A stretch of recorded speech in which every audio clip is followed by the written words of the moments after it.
Hello students, welcome back to the second part of the chapter Applied History. So in the first part we had studied about what is applied history, public history and also studied about research in various fields like philosophy, science and technology. So इस part में हम किसके बारे में पढ़ेंगे, आगे की fields को कंटिन्यू करेंगे कि कैसे ये सारे फील्ड्स में जो है इवोल्यूशन हुए, like industry and commerce, management studies, arts and last one is humanities. Okay, so first point is industry and commerce.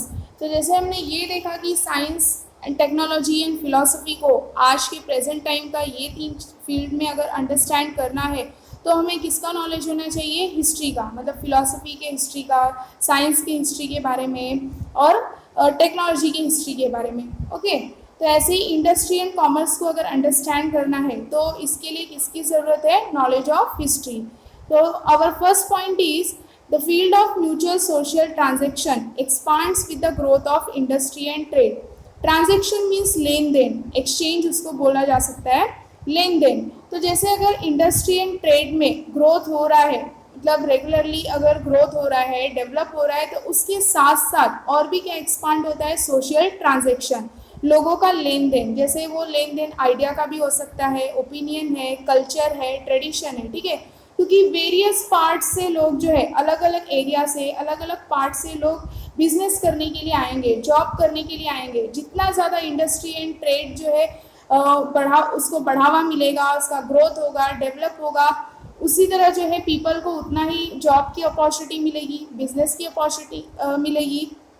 ठीक है, तो इसकी वजह से जो है क्या बढ़ेगा, म्यूचुअल सोशल ट्रांजेक्शन, ये भी एक्सपांड होगा. ठीक है, it also promotes continuous development of the network of cultural interaction. और इंडस्ट्री एंड ट्रेड जितना ज़्यादा डेवलप होगा, उसका ग्रोथ होगा, तो और किसको बढ़ावा मिलेगा, कंटिन्यूसली. प्रमोट्स मीन्स बढ़ावा देना, development of the network of cultural interaction. लोगों का कल्चर अलग अलग होता है तो उनके कल्चरल इंटरेक्शन भी डेवलप होंगे. Okay, and it is an integral part of the industrial and commercial management. तो ये जो कल्चरल इंट्रैक्शन है या फिर सोशल ट्रांजैक्शन एक्सपांड हो रहा है, तो ये इंडस्ट्रियल एंड कमर्शियल मैनेजमेंट का क्या होता है, इंटीग्रल पार्ट. ठीक है, क्योंकि जितना ज़्यादा बिजनेस बढ़ेगा, लोग उतना ही आएंगे अलग अलग वेरियस पार्ट से जो है जॉब करने के लिए, और उनका सोशल ट्रांजैक्शन भी उतना ही बढ़ते जाएगा. And it is essential to understand the history of these process. लेकिन ये जो प्रोसेस हम देख रहे हैं कि कैसे सोशल ट्रांजैक्शन एक्सपांड हो रहा है, कल्चरल इंट्रैक्शन लोगों के बीच में बढ़ रहा है, तो इसके लिए जो है किसकी ज़रूरत है, क्या समझने के लिए, हिस्ट्री ऑफ दीज प्रोसेस. क्योंकि पहले जो है ये किस पे डिपेंड है, आज का जो इंडस्ट्री एंड ट्रेड में ग्रोथ हो रहा है, कल्चरल इंट्रैक्शन लोगों का बढ़ रहा है, ये किस पे डिपेंड है, पास्ट में ये सारे प्रोसेस हो चुके हैं, लेकिन ये प्रोसेस का जो वे था, तरीका, वो थोड़ा अलग था. और वही तरीके पे जो है आज का जो प्रेजेंट लाइफ का जो ट्रांजेक्शन है और इंट्रैक्शन है वो बढ़ रहा है. लेकिन अगर हमें पहले की ही हिस्ट्री नहीं पता होती कि पहले कैसे ये सारी चीज़ें हुआ करती थी, तो हम क्या आज इसको डेवलप कर पाते, नहीं कर पाते. ठीक है, तो इसके लिए क्या ज़रूरी है, knowledge of history. The nature of the market and commerce has continued to change. पहले का जो मार्केट का नेचर था, कॉमर्स यानी बिजनेस था, वो अलग था, डिफरेंट टाइप का था. वो कंटिन्यूसली जो है चेंज होता गया, एंशियंट टाइम से लेके आज मॉडर्न टाइम तक जो है, आगे फ्यूचर में और भी चेंज हो जाएगा. ठीक है, नेचर ऑफ मार्केट मीन्स कैसे क्या हम बोल सकते हैं, जैसे पहले एंशियंट टाइम्स में बार्टर सिस्टम था, यानी गुड्स के बदले गुड्स लेना. जैसे अगर एग्जाम्पल, अगर नमकीन या बिस्किट लेना रहता था तो हम क्या देते थे, वीट, गेहूँ या फिर राइस दे के जो है सामान ले लेते थे. ठीक है, तो बार्टर सिस्टम था. लेकिन उसके बाद मतलब गुड्स के बदले में गुड्स लेना, धीरे धीरे धीरे मार्केट सिस्टम में, मार्केट के नेचर में चेंजेस आए, बदलाव आते गए. और अब जो है अगर हमें गुड्स लेना रहता है तो हम क्या एक्सचेंज करते हैं, मनी देते हैं और गुड्स को लेते हैं. तो इसी तरह से मार्केट का नेचर और कॉमर्स कंटिन्यूसली क्या हुआ, चेंज हो गया. Accordingly the nature of human relationships and the social organization also has continued to change. जैसे हमने देखा कि मार्केट का नेचर और कॉमर्स बिजनेस चेंज हुआ, वैसे ही उसके ही accordingly nature of human relationship और सोशल ऑर्गेनाइजेशन भी क्या हुआ, कंटिन्यू चेंज हुए. To understand this development, it is necessary to study the history of culture, social organization and economic institutions. अब इकोनॉमिक इंस्टीट्यूशन में हमारा क्या आ सकता है, जो मनी से रिलेटेड हो, लाइक बैंक जो है लोन प्रोवाइड करता है, ठीक है, तो वो उसको इकोनॉमिक इंस्टीट्यूशन बोल सकते हैं. तो ये सारे प्रोसेस को समझने के लिए कि नेचर ऑफ ह्यूमन रिलेशनशिप में, सोशल ऑर्गेनाइजेशन में, nature of the market and commerce में कैसे चेंजेस हुए, किस लेवल तक आज जो है ये डेवलप हो सका है, इसके बारे में अगर समझना है तो हमें किसके बारे में स्टडी करना ज़रूरी है, study the history of culture. पहले कल्चर कैसे हुआ करता था, मार्केट सिस्टम कैसा था, सोशल ऑर्गेनाइजेशन कैसे थे, इकोनॉमिक इंस्टीट्यूशन कौन से थे, ठीक है. Next, management studies. Management studies means किसी चीज़ को मैनेज करने का तरीका, कि किस वे में जो है चीज़ों को मैनेज किया जा रहा है. तो पहले जो चीज़ों को मैनेज करते थे उसका वे जो है, तरीका अलग था. आज जो मैनेजमेंट है वो थोड़ा सा डिफरेंट है, डेवलप हो चुका है, ओके. लेकिन आज जो मैनेजमेंट डेवलप हुआ है वो किस बेसिस पे हुआ है, हमारे पास्ट के बेसिस पे ही हुआ है. तो मैनेजमेंट का भी जो है नॉलेज, हिस्ट्री पता करना ज़रूरी है, उसके बारे में हिस्ट्री का इंफॉर्मेशन रखना ज़रूरी है, ठीक है. In order to understand various factors involve in the chain of production such as means of production, human resources and processes of production, as well as the chain of market and sales management etc, it is essential to have a knowledge of similar functional system of the past. अगर management का chain में समझना है, study करना है management के बारे में, तो जैसे कंपनीज में जो है मैनेजर्स होते, बॉस होते, वो कैसे अच्छे से जो है कंपनी को हैंडल करते, मैनेजर जो है कंपनी को मैनेज करता है, जो भी प्रोसेस है, ठीक है, कंपनी से रिलेटेड जो भी प्रोसेस होता है.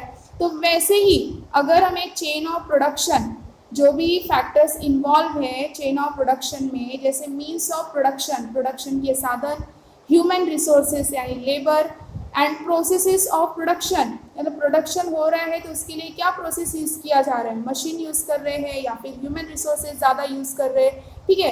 तो ये सारे चेन को अगर समझना है, चेन ऑफ प्रोडक्शन को, तो सबसे पहले पास्ट में जो सिमिलर प्रोसेस हुए हैं उसको समझना, उसको पढ़ना ज़रूरी है. नेक्स्ट क्या दिया है, as well as the chain of market. Chain of market मतलब क्या हुआ, जैसे होलसेलर होते, तो होलसेलर से जो है प्रोडक्ट कौन खरीदता है, रिटेलर से हम जाते हैं कस्टमर खरीदते हैं, ठीक है, तो उसको क्या कहा जाएगा, chain of market. And sales management, यानी पहले गुड्स जो है कैसे सप्लाई होते थे, किस बेसिस पे सप्लाई होते थे, तो ये सारी चीज़ें. तो आज अगर प्रेजेंट लाइफ में हम ये सारे डेवलपमेंट देख रहे हैं, तो ये डेवलपमेंट किस बेसिस पे हुआ है, हमारे पास्ट के बेसिस पे. तो अगर आज के मैनेजमेंट को हमें समझना है तो सिमिलर जो है ये प्रोसेस जो पास्ट में हो चुके हैं ये भी जानना ज़रूरी है, इसका भी नॉलेज रखना ज़रूरी है, ठीक है. It is essential to understand the psychological character of people working at various levels in the chain of production and marketing for healthy management.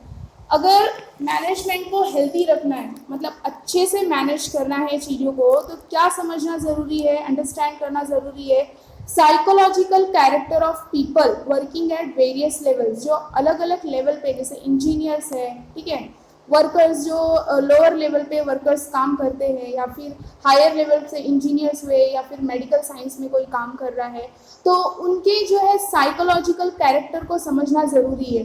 Psychological means mindset, यानी वर्कर्स जो है या फिर कोई भी हो वो अच्छे से काम कब कर सकता है, जब उसका माइंड जो है अच्छे से हो, अच्छा हो. और माइंड कब अच्छा होगा, जैसे अगर उसने वर्कर्स ने वेजेस का डिमांड किया, ठीक है, और उनको टाइम पे जो है सैलरी मिल रही है, वेजेस मिल रहे हैं, तो वो और अच्छी तरह से काम कर सकेंगे, उनका माइंड अच्छा होगा, ठीक है. और अगर वही उनका जो है कोई जहाँ पे वो वर्क कर रहे हैं उनको कोई फैसिलिटीज़ नहीं है, कुछ भी नहीं है ना, टाइम पे सैलरी मिल रही है, तो क्या उनका साइकोलॉजिकल कैरेक्टर काम करने लायक होगा, नहीं होगा, ठीक है. तो ये समझना ज़रूरी है. क्या समझना ज़रूरी है, psychological character of people working at various levels, ठीक है, ताकि जो मैनेजमेंट है वो हेल्दी बना रहे. In order to achieve it, Understanding of the social and economic institutions that support the industrial and commercial process is important. और अगर हेल्दी मैनेजमेंट ये सारी चीज़ें अगर अचीव करना है, पीपल के साइकोलॉजिकल कैरेक्टर को समझना है, तो उसके लिए हमें क्या समझना ज़रूरी है, सोशल एंड इकोनॉमिक इंस्टीट्यूशन के बारे में। हमेशा जो है इकोनॉमिक इंस्टीट्यूशन किसको सपोर्ट करता है, इंडस्ट्रियल एंड कमर्शियल प्रोसेस को, जैसे कि लोन प्रोवाइड करके।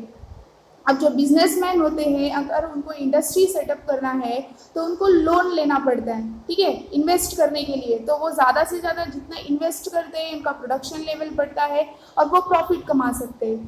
तो इंडस्ट्रियल और कमर्शियल प्रोसेस को सपोर्ट करने वाले कौन होते हैं, सोशल एंड इकोनॉमिक इंस्टीट्यूशन। तो हमें इसके बारे में भी समझना ज़रूरी है।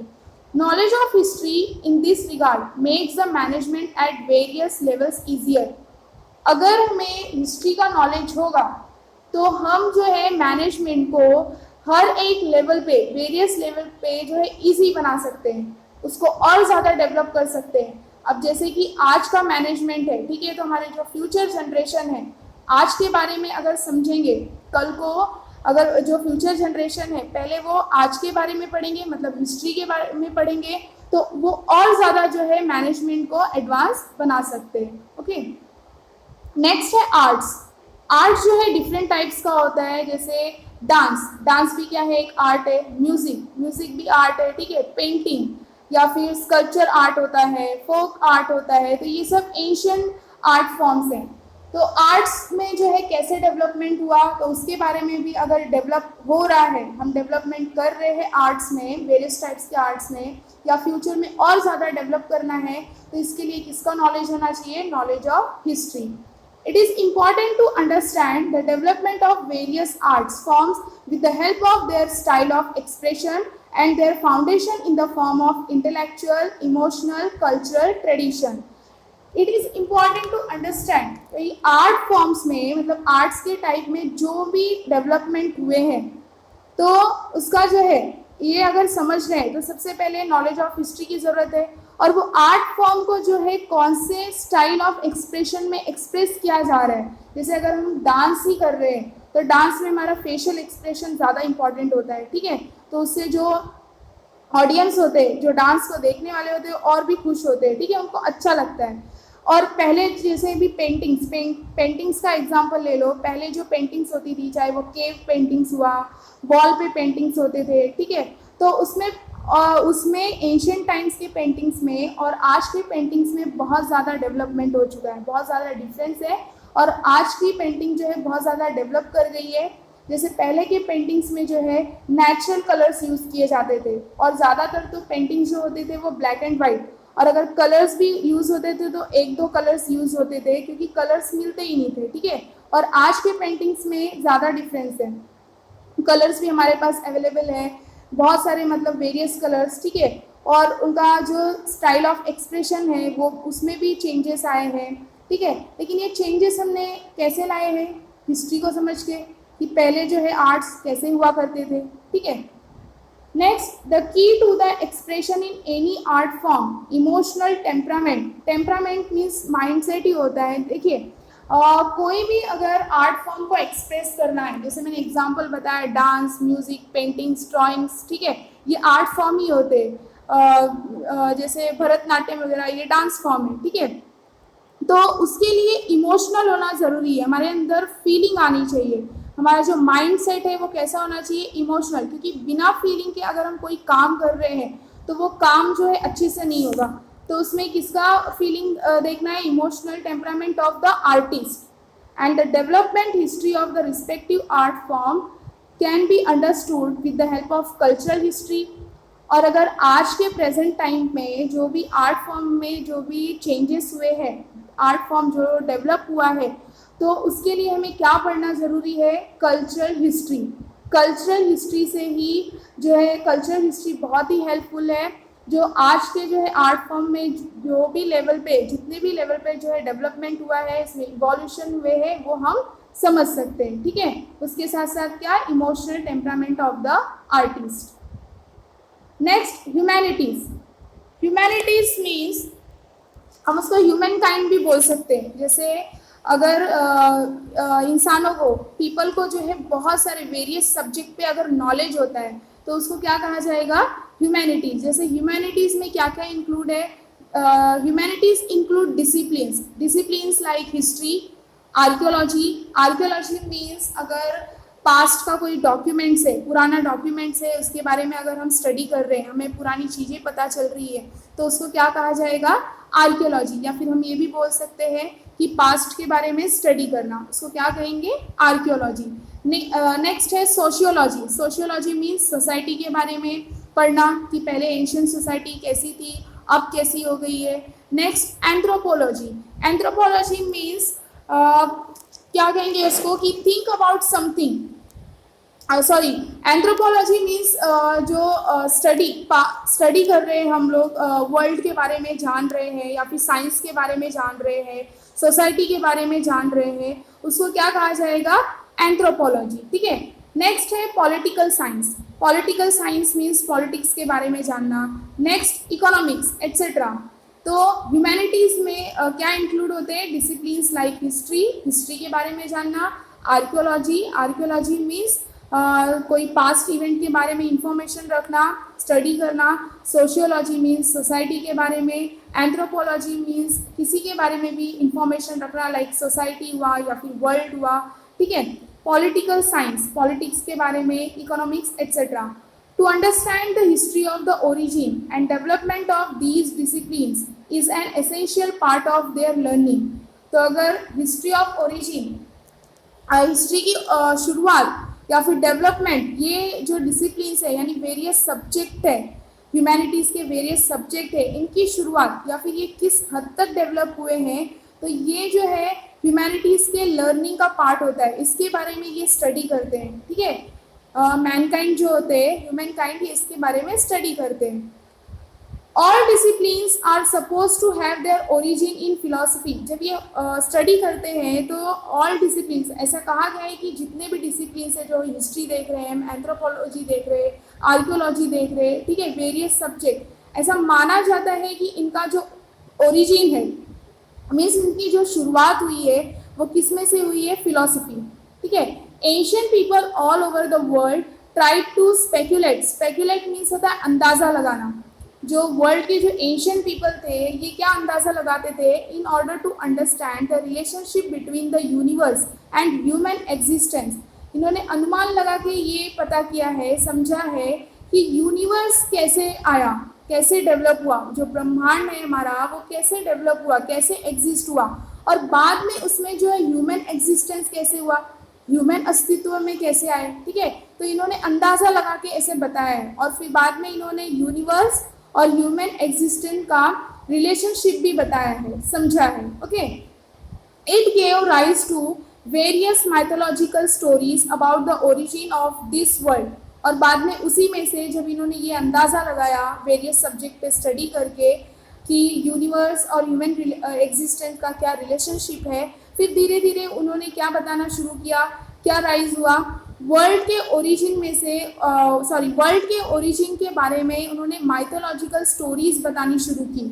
माइथोलॉजिकल मीन्स पुरानी जो कहानियाँ होती थी, पुरानी कथाएं, द यूनिवर्सल ऑर्डर। ठीक है। उसके बारे में, ऑर्डर मीन्स यूनिवर्सल ऑर्डर का मतलब क्या होगा कि आदेश देना, या फिर यूनिवर्स क्या चाहता है, ये सारी चीज़ें, ह्यूमन लाइफ के बारे में, गॉड एंड गॉडेस के बारे में, देवी देवताओं के बारे में, रिचुअल्स, रीति रिवाज एंड देयर फिलोसफिकल एक्सप्लेनेशन। ठीक है। धीरे धीरे उसी में से ये सारी चीज़ें भी डेवलप हुई। Roots of philosophical ponderings are to be found in these mythological stories. तो फिलोसफिकल पॉन्डरिंग्स, पॉन्डरिंग का मतलब होता है think about something before taking decision. कोई भी डिसीजन लेने से पहले एक बार सोचना। तो ये रूट्स ऑफ फिलोसफिकल पॉन्डरिंग का जो रूट्स है, ये किसमें से फाउंड हुआ, माइथोलॉजिकल स्टोरीज से। Various disciplines under humanities have theoretical foundations based on philosophical theories. See, theoretical means क्या होता है, प्रैक्टिकल और थियरी में क्या डिफरेंस होता है। प्रैक्टिकल जो हमें हैंड एक्सपीरियंस मिलता है, हम वो कोई चीज़ खुद करते हैं, और थियरी मीन्स जो हम पढ़ते हैं, जो हम सुनते हैं। तो ह्यूमैनिटीज़ में हमने क्या देखा, जो डिसिप्लिन्स है, हिस्ट्री है, आर्कोलॉजी के बारे में पढ़ना, एंथ्रोपोलॉजी के बारे में पढ़ना, ठीक है। तो ये हम पढ़ रहे हैं, क्या हमने ये प्रैक्टिकली किया है लाइफ में? नहीं। एशियन पीपल ने अंदाज़ा लगा के बता दिया कि यूनिवर्स और ह्यूमन एग्जिस्टेंस के बीच में क्या रिलेशनशिप है, कैसे एग्जिस्ट हुआ, ठीक है। तो हम ये सुन ही रहे हैं। तो ये जो डिसिप्लिन्स है जो ह्यूमैनिटीज़ के अंडर आती है, वेरियस डिसिप्लिन्स, ये इनका थियोरेटिकल फाउंडेशन हुआ है। और ये थियोरेटिकल फाउंडेशन किस पे बेस्ड है? फिलोसफिकल थियरीज पे, यानी सोच पे, ह्यूमन के सोच पे। Only historical knowledge can help us in understanding these development stages. अब जो भी डिसिप्लिन्स में, सब्जेक्ट में जो भी चेंजेस आए हैं, स्टडी में, लर्निंग में जो भी चेंजेस आए हैं, तो ये डेवलपमेंटल स्टेजेस के लिए क्या पढ़ना ज़रूरी है, क्या कौन सा इंफॉर्मेशन रखना ज़रूरी है? Knowledge of history. तो अगर पास्ट के बारे में हमें नहीं पता चलेगा तो हम ये वेरियस सब्जेक्ट के बारे में जो है, वेरियस सब्जेक्ट का भी डेवलपमेंट नहीं कर पाएंगे, ठीक है। So hope you understand this part also. In the next part, we will discuss about applied history and our present management of cultural and natural heritage. Okay, thank you for watching this video.